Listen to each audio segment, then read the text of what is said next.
I've been skating since the early 70s, and to me skateboarding is a great way to express yourself, and it's a sense of freedom. There are not many other sports have. There aren't any rules with skateboarding, so you can please yourself. Where I grew up in New Zealand, which was in Auckland, we had access to nothing in terms of skateboarding from overseas. So I've been eternally on the quest to get the items I couldn't get when I was a child.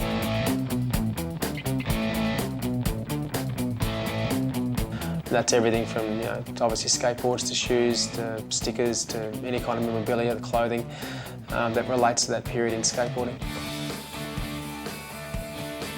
My collection comes from boards in magazines, boards I've seen my whole life, memories of people that rode particular boards back in the 70s or back through the 80s, and just basically chasing those people up. And often I've chased people down the street for boards. This board came from Stacey Peralta. He was an iconic professional in the 70s. I saw this board in Skateboarder magazine in 1978 and basically wanted it from that point on. And when boards are in magazines like this, they basically add an enormous value to the board. When the board was first offered, when I was getting married, I couldn't afford to do two things at once, so I refused Stacey's first offer to buy the board. And then a couple of years on, I hassled him a bit further and finally got the board in 2005 for just over $3,500. Apart from Stacey's word with this board, also there's documentation.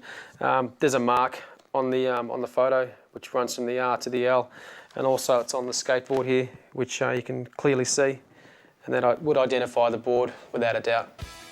As the boards evolved, the clothes have evolved.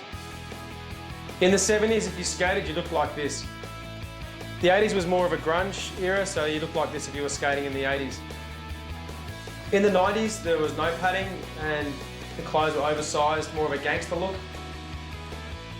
One of my favourite items in the collection is the sticker board that's right behind me. I first saw it in 1979 when we visited Australia.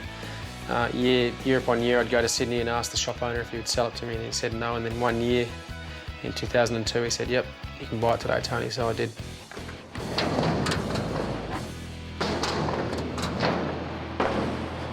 Fountain of youth.